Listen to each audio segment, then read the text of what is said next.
Okay, we're going to get started, and thank you so much.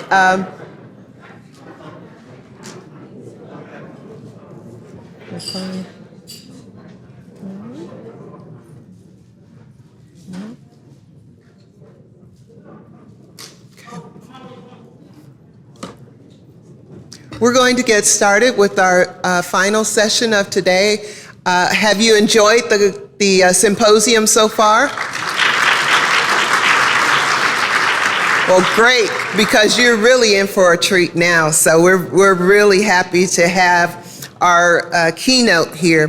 One of the things I wanted to say before our keynote comes up is I wanted to just talk a little bit about some of the success factors that we've learned from the Workforce Equity Initiative involving the college leadership, and I think that is definitely something that we can say yes to, because we see a lot of our college presidents that were here this morning, and we definitely value their leadership, because that gives you the opportunity to develop programs as you need to.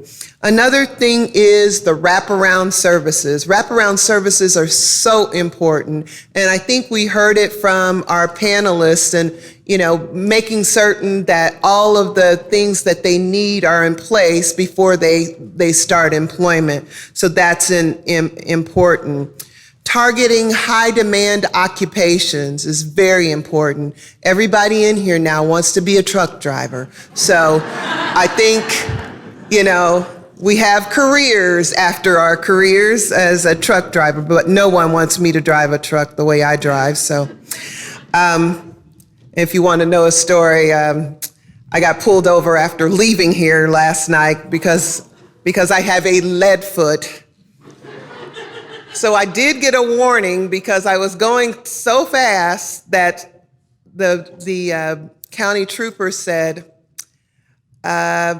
I'm going to give you a verbal warning because I could impound your car and take you in. I'm like, no, I have a conference. You cannot do it. No, I didn't cry, but I was pleading. And she said, okay. So she let me go, and I set the cruise control. And that's very hard for me. So developing employer partnerships.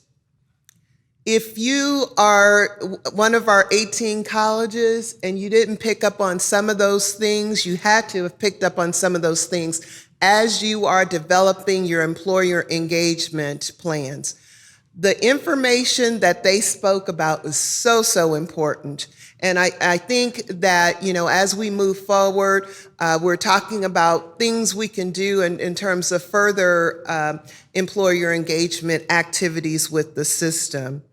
But we I wanted to tell you a little bit about some of the ICCB goals. Our executive director this morning talked about our 3 goals, which are equity, transitions, and economic development. And those 3 things are very important to our board in promoting our WEI program, our PATH programs, and all of our CTE academic programs at the system level. But one of the things I wanted to talk with you about is equity planning. House Bill 5464 requires that all public institutions develop equity plans. And so I've been working with a colleague at the Board of Higher Education to develop a framework for all of our institutions, both community colleges as well as universities, and putting together a framework for development of equity plans. A lot of your institutions already have equity plans, and so we are wanting to make certain that you're utilizing those plans as a part of the process, but we also want you to be at the table as well, because workforce equity is one of those best practices that you can talk about as a part of your equity planning process. So stay tuned a little bit later in the summer, early part of the fall. We should be releasing that framework. I hope sooner than that, but I'll give myself a little leeway, but all of your institutions will be in the process of development. Some of 18 institutions and universities have already gone through a process of ILEA, which is the development of equity plans. So we're going to take a lot of information from that process and see if we can embed it into the requirements for House Bill 5464. So look that bill up. You can always go to ILGA and just Google ILGA and it'll come up and you'll be like, wow, look at this. And it'll show you pretty much all the bills, but it's HB 5464, okay? So that's some new things that are coming down the pike as it relates to workforce equity. And we're so pleased that you are here and that I hope that you have received information. You will get an evaluation of this event and give us feedback so that we can make things better, not only for our 18 colleges, but make things better for those institutions that are desiring to develop a workforce equity initiative. So I would like to thank Dawn Kay, her new name now. Dawn Kay. And let me tell you, if it wasn't for Dawn Kay, a lot of this wouldn't have happened because she is she's task-oriented and she doesn't hesitate to pick up the phone or text me to say, we need to have a conversation, or contact Lori at my office to get a conversation. So thank you, Dawn. I really appreciate all of your work and your help. Also, thank you to all of our panelists. Thank you to everyone. We certainly appreciate those and all of the presenters. Thank you for sharing your information.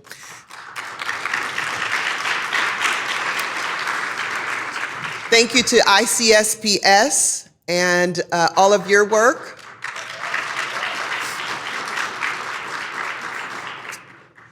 And also thank you to SQB, is our new way of saying things here now.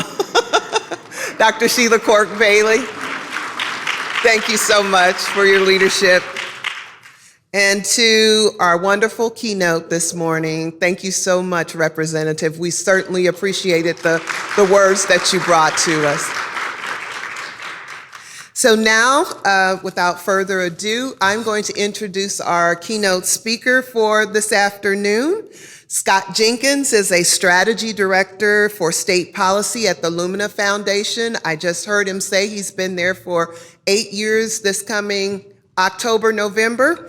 And he works for the Lumina Foundation, which is an independent private foundation in Indianapolis.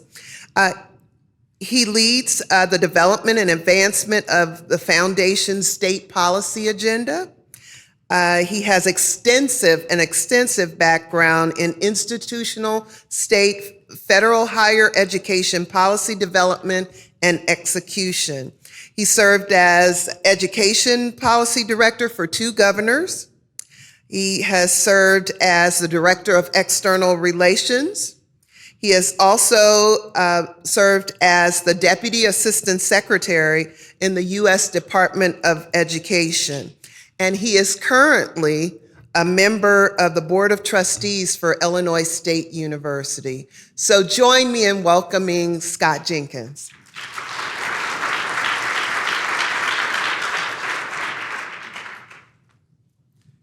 Thank you all. Thank you all very much. Jennifer could have said, and Scott, who has had so many jobs because he can't keep a job. So he's done these things. I'm thrilled to be here today. This symposium and this program has a really special place in my heart. So I'd like to thank ICCB, Brian Durham, Jennifer Foster, President Quirk-Bailey for your work at ICC, and Don Keltzlow. Dawn Kay, thank you for all of your good work of pulling us all together. Definitely the staff here at the hotel and the food. Oh my, I have not had good brisket in that long. So super. And last but not least, Representative Gordon Booth, thank you for spending the whole day with us. I know your schedule is crazy, so I really appreciate that. And finally, thank all of you for staying through the day and spending time with us and staying for my address. I feel like the guest pastor on a hot August, where you wonder how long is he going to speak before I can leave. So what I hope to do is get you out of here in about 30 minutes and keep on schedule, but I know that someone in the audience will tell me if I've gone over because you're my friends. As Jennifer pointed out, Lumina is the largest national private foundation focused exclusively on post-secondary education. We think it's ensuring that people get the education and training after high school that they need, essential to us as individuals and for the nation. We're guided by one ridiculous goal that Illinois shares, that by 2025, 60% of working age people must have a degree, certificate, industry certification, or other credential of value beyond high school. Why? Because these credentials are vital to success in today's world. For most of the 20th century, as you all know, a high school education was Americans' ticket to the middle class. No longer. Nearly all new jobs require some education beyond high school, and most require a bachelor's degree. The rise of artificial intelligence, advances in technology, globalization means higher education is more vital now than ever before. Simply put, those who stop learning at high school risk being left behind. But while jobs are vital, those of us who do the work that we do here today know that it's not just about jobs. The learning that comes from higher education enriches our lives, opens doors to opportunity, and strengthens our families and our communities. It makes us more informed, which is essential to a healthy democracy, and enhances our global economy. Reaching close to the 60% goal will not be easy. Today, 54% of Americans have some education beyond high school, and our current system is out of step with our needs and out of reach for many. And the system too often fails to serve people of color and the poor. So we're working to transform higher education to be affordable, student-centered, accessible, and to produce fair results, especially among African Americans, Latinos, and Native Americans. We put a special focus on serving low-income families, people of color, immigrants, and all who want to learn and thrive, because reaching them will make all of us better and make all of us stronger. And so my colleagues and I at Lumina Foundation feel strongly there's no higher calling than the work we do, helping Americans learn and live their best lives.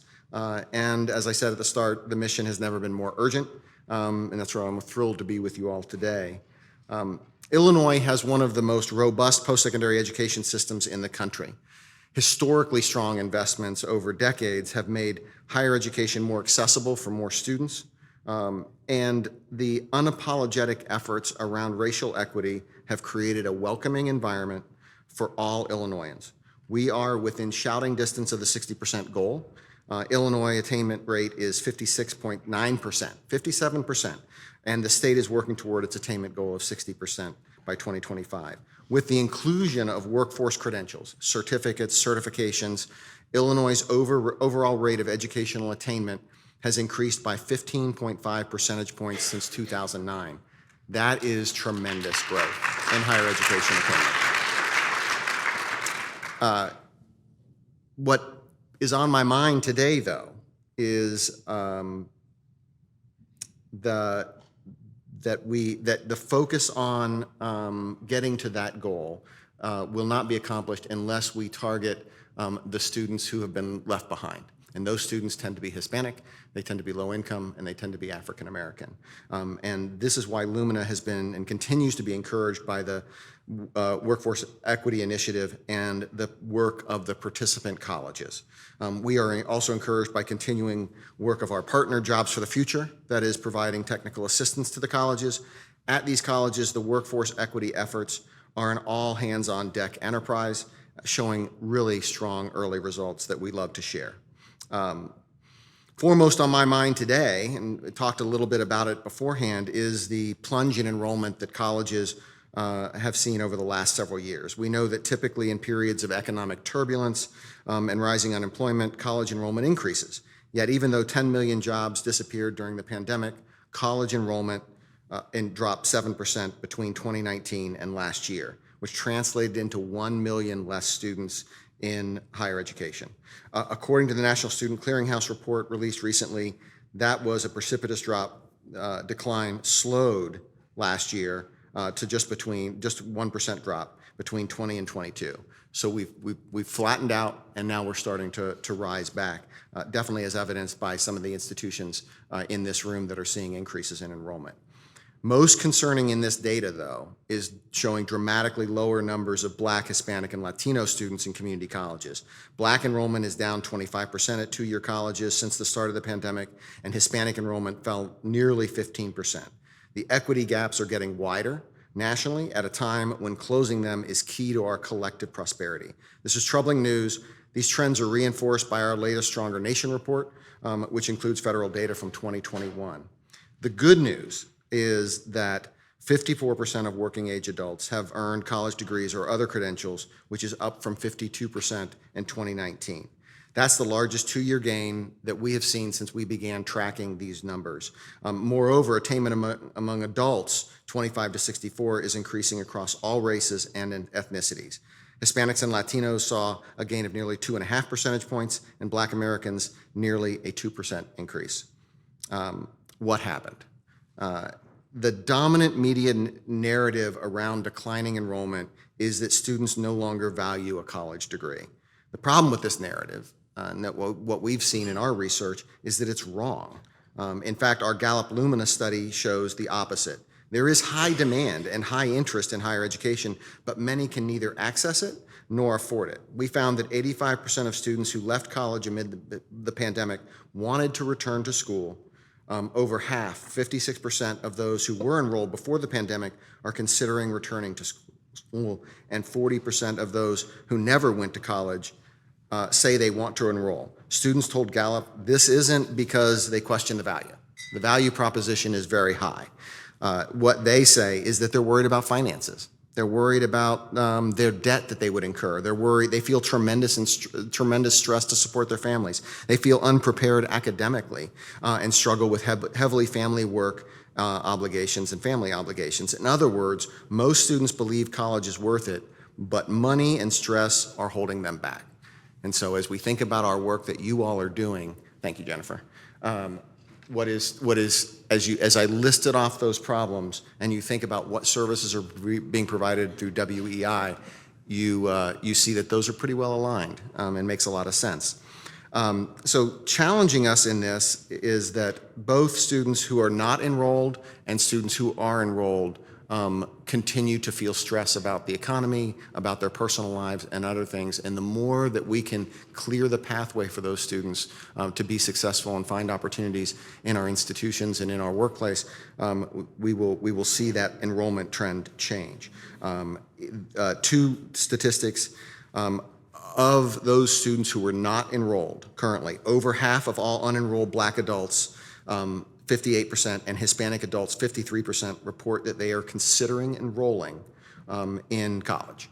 And so there is populations of students that really want to go back to school and are challenged by what's facing. And of our students, what we have to make sure we're addressing is that a significant percentage of our Black and Latino students are considering, especially our males, are considering dropping out or stopping out because of those same reasons. Finally, the Federal Reserve's annual survey on well-being was recently released, and overall financial well-being declined markedly. 73% of adults were doing at least okay financially in 2022. That may sound okay, but it's actually down 5 percentage points from 2021, so moving in the wrong direction. And the share of adults who said they were worse off financially than a year earlier rose to 35%.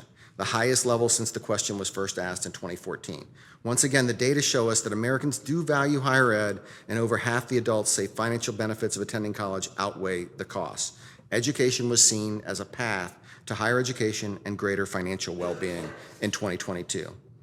So the last decade has not been kind to Illinois community colleges. According to the Community College Research Center, enrollment decline has been more of a feature than a bug in the system. Since the enrollment in community college reached its high watermark 2008, 2009 timeframe. The system has shed tens of thousands of students over the last 20 years, and while that creates challenging circumstances for colleges, it is devastating to the lives and communities that are losing the economic potential of a higher educated workforce. Black and white and older student enrollment has declined dramatically. Hispanic enrollment has increased, and dual enrollment has increased over time. But when you look at the trends, the market share of students in community colleges is declining relative to four-year institutions in the state. And so reaching these students and serving these students is vitally important. The pandemic highlighted and amplified our country's systemic racial injustice, whether in health care, jobs, criminal justice, in ways that demanded a response from the Illinois community colleges. And the WEI is unapologetically focused on equity in enrollment, progression, and completion of high credentials. When people ask about, it's kind of hard sometimes in other states when I work in other states. And living here in Illinois, we're kind of, we all say, yeah, Illinois has its problem, but you know what we can talk about? We can talk about race, and we can talk about equity, and we can talk about what our aspirations are for our communities and for our state. When people ask me about Lumina's commitment to equity, I share what we have learned, and I think some of this will resonate with you because I think you're learning it at the institutional level, is first, prioritize racial equity. Put the fundamentals in place. For us, it meant defining what racial equity means in the context of our work. In our view, racial equity is achieved when a person's life or outcomes can no longer be predicted by their race or ethnic background. It also meant ensuring that our senior leaders at our institution and our organization, that was embedded within and they embraced that approach. Our expectations with staff and committing to transparency and accountability is, in my estimation, really the secret sauce to WEI also. Second, hardwire that commitment. Putting equity first is not an optional. Building collective equity intelligence takes time, dedication, and resources. Knowing that it takes time and resources, we're working to ensure that our grantees also embrace those values. And you, my friends, inspire us every single day when we see what your results are looking like. Third, identify and address your blind spots. We're not always going to get it right. There are times when we'll miss the mark. Using data to make decisions takes good storytelling. Data alone rarely changes minds. WEI has been explicit in telling the stories of the students' lives that are being changed and the communities that they live in and what it means to their lives and their families. Each table outside in the hallway tells a unique and different story based on your institution, and they're inspiring, and as it's wonderful for someone who's been involved in policymaking to actually see your institutions and a program and a project with swag, because you're using it to market your institution, and what we have learned in our work is that we don't expect smooth progress. The steps we have taken have not been steady or sequential, but it's one step forward, two steps back sometimes. Sometimes we lose momentum, but though 2025, where our goal is set, is only a couple years away, we aren't going anywhere, and our commitment to racial justice in higher education is also not going anywhere. The work is not perfected, and it probably never will be because it's a journey, and you continue to evolve and work in this space. To help society achieve racial justice and equity, we are grateful for every step that points us and all the interactions we have with folks like you that are on the ground doing the work. It really matters. So community colleges in Illinois are a vital and necessary part of the Illinois higher education landscape, and WIE colleges are part of a larger ecosystem of colleges that are facing head-on the critical challenge I described earlier. Community colleges enroll 40% of all U.S. undergraduates, but too many people are unfamiliar with who they are and what they offer. While four-year colleges and universities have been engaged in a brand positioning race for years due to historic underfunding, community colleges haven't had the resources to launch sophisticated brand building or marketing efforts that make vital campus-to-community connections. Lumina Foundation believes community colleges are a central part of higher education and vital to reaching our attainment goal. And so to promote that brand building, we created a project called the $1 Million Community College Challenge and built resources to help community colleges do that. A college's brand is its reputation. It stems largely from the student's experience. the timeliness of communication, the ease of enrollment, the availability of support services, campus culture, positive interactions with faculty, and employment opportunities for graduates are just a few ways students interact with a college's brand. And when students form an opinion, they engage and they tell more people about it.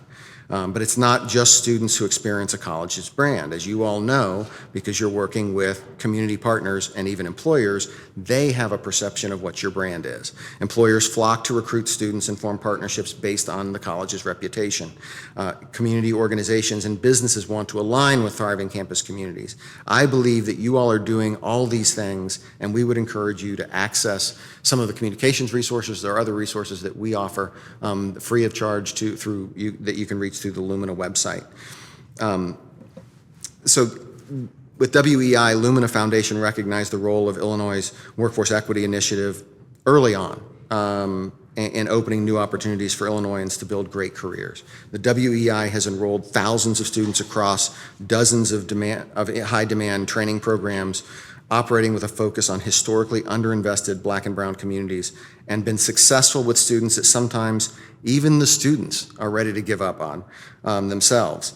I get emotional when I talk about WEI and Lumina's partnership because it shows the power of state policy, state investment, and committed educators. We highlighted the program at our last state policy conference, where over 25 state higher education and workforce leadership teams came together last year to learn about these types of efforts. Last year we were joined by Representative Gordon Booth, who, as you all know, is an electric and passionate and unapologetic advocate for community colleges, workforce equity, and Illinoisans striving to make a better life for themselves, their families, and their communities. I refer to her as yes, ma'am, because when the representative asks for something or has an idea, my first words are likely to be yes, ma'am. I think those of you who've spent time with her realize that, and her strength and passion around your efforts and around the efforts of the work that's happening here. It is so incredibly rare. I've worked in state government, federal government. It's so incredibly rare for a legislator to have an initiative, have an idea, and then stay with it as it's implemented. And what we see with her is that kind of commitment. So yeah, I'm a huge fan. Beyonce. So what we see, so WEI really reflects what the research and evidence show, and you guys are seeing it with the students. And some of the research out of the Community College Research Center shows that you create these programs, you ensure that all programs prepare students to secure good jobs. And those other programs students transfer, associates for transfer with no excess credits. You give entering students a reason to stay by helping them to explore their interests and connect with people and programs and gain confidence. Exactly what you all do. You give students and families a reason to plan to attend by doing early outreach and involving them in there, and pointing out that these on-ramps lead to a debt-free education that can propel their family forward, because that, as we know from the research, is what's holding students back in a lot of cases. So we're proud and humble partners to Illinois community colleges with WEI programs. Hundreds of employees, dozens of programs are serving thousands of students every year. Students are provided wraparound services, including the support coordinator to connect students with community-based organizations, stipends, transportation. Your whatever it takes attitude and efforts are working, and in some colleges you are more than doubling the national success rate for African American students.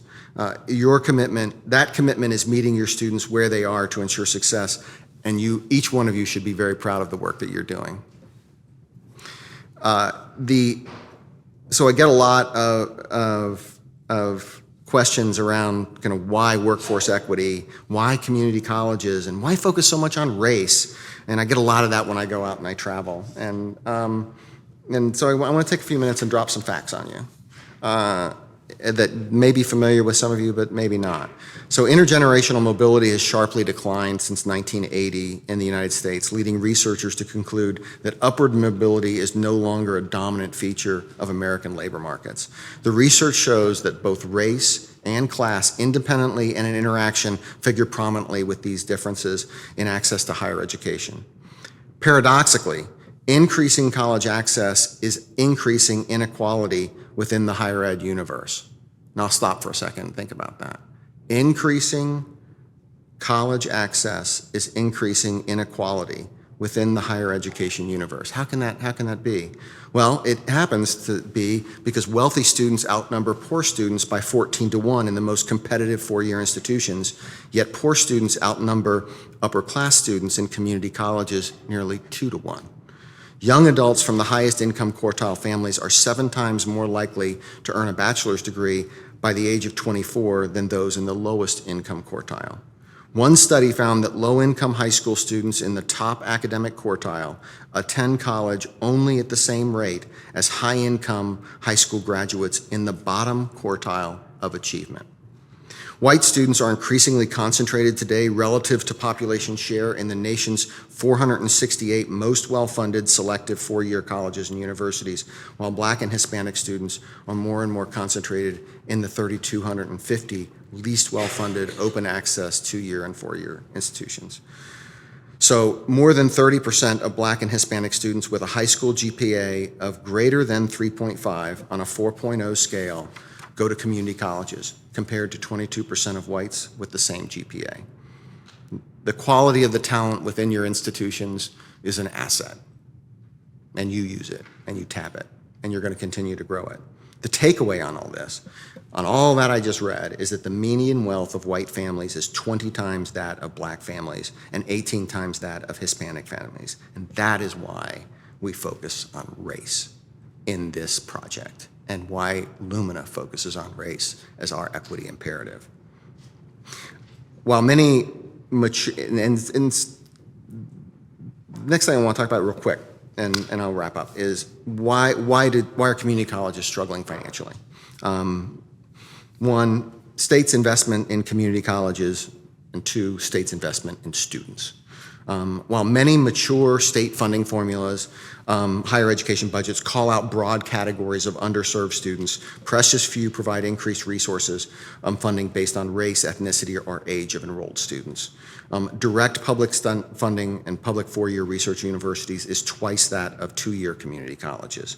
From 2001 to 2011, funding at public four-year institutions increased by $2,700 per student, while funding at community colleges declined by nearly $1,000 per student. As a result of these resource gaps, public universities and colleges nationally spend approximately $5 billion less on education of students of color in 1 year than they do on educating white students. That's why we focus on race. That's why we focus on workforce equity. Investment of students, the investment of the assets we have in our states, and is another area where states need to step up their game. States spend significant amount of financial aid. Nearly $14 billion nationally each year is spent, but there's significant variation in state by what they spend and in the rules and regulations that govern that spending. These variations, along with restrictive administrative regulations, result in many low-income, first-generation adults and students of color being left out. The MAP funding increase that has been recently adopted is very welcome, but is just a start in order to invest in the Black and brown talent in our communities. And it is a strong first charge. I would give great credit to the legislators who have adopted that. The way forward in a lot of this work, and since I'm a policymaking leader, is that policymaking, when you sit behind a desk and you draft a piece of legislation, it's very much, you have a vision of what you want that policy to result in. You have a picture in your mind. And those of you who may be like artistic, I really like kind of photorealism. You know, that artwork that looks just like a picture was taken of it. So when you're a policymaker, you tend to craft legislation and you think, if I do these things, it will result in that. most of the time it doesn't come out as photorealism. It comes out more of kind of Picasso, where you got a nose on a forehead and ears in the wrong place and eyes that are lined up wrong. And we build these systems and then we try and iterate on them because there are politics involved and there are counting votes and things like that. And negotiations that had to happen along the way that result in those programs being systemically unequal. And so we iterate on that, and we try and gain equality. We try and help people access the system more easily. We think that it's solved the problem, but when we look deeper and realize, no, we've solved the problem for a certain group of people, but not others. And in efforts toward equity, we fix the problem by taking into consideration the unique needs of different groups, but we still see in a lot of cases that the system is underperforming. And what we realize over time is that people accessing the system aren't the problem that we need to compensate for. It's how we built the system wrong in the first place that is the problem, and to get to justice, we need to make fundamental and transformational changes to that system. Is that my timer? Is that my timer? I want to quickly close because that was perfectly timed, to say that the reason why I am such a fan of WEI is because it was a purpose-built, universal design inspired, results not compliance type of legislation and funding sources that lets you all have a sense of freedom and ability to make the kind of changes you need to make at the institution to serve students in the right way and what they need. So it is what I would say is that it's that picture of a unicorn in policy. It's really well made, it's well designed, and I would love to see it, not that I'm lobbying because we can't lobby as a nonprofit foundation. Thomas Major, my general counsel, would be upset by that, but would love to see it promulgated across the country with your leadership to help do that.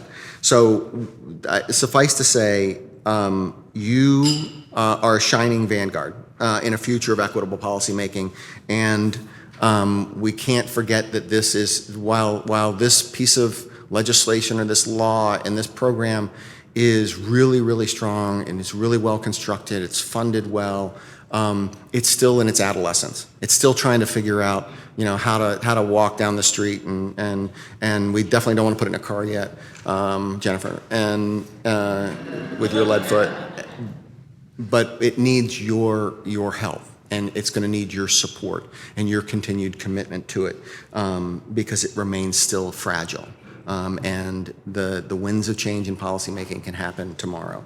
So nurture it, support it, talk about it, because it is a new way to engage in our communities of color that have been historically underappreciated, and we will be with you on this journey of discovery every step of the way. Thank you.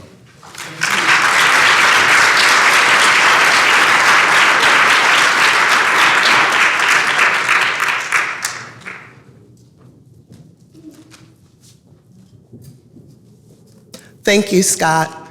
A lot of great things to ponder. I like it. It really kind of takes you in and kind of makes you think about what it is that you do at your institution. And the statistics, while we're doing great, we're still not there yet, but everyone in this room working together, we can definitely figure out the right plan for the Workforce Equity Initiative. And so thank you so much, Scott, for providing us with your expertise and the great comments. And we think WEI is the greatest thing since sliced bread, so.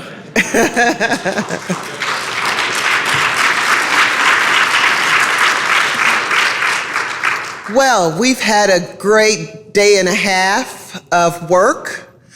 We fed you really well. I was just telling Levon I wish I could take some of that brisket home with me tonight. That was the best brisket ever. So thank you so much for your attention and for your participation. I hope that you have, for those of you that are new to WEI, I hope that you've learned quite a bit. This is a great conference because pretty much everybody is here, just a few people left. So I love when a room is packed at the end of the day. But thank you so much. Drive safely. Do not do what I did. and almost get arrested. So have a great evening, safe travels, and we'll see you next time. Thank you.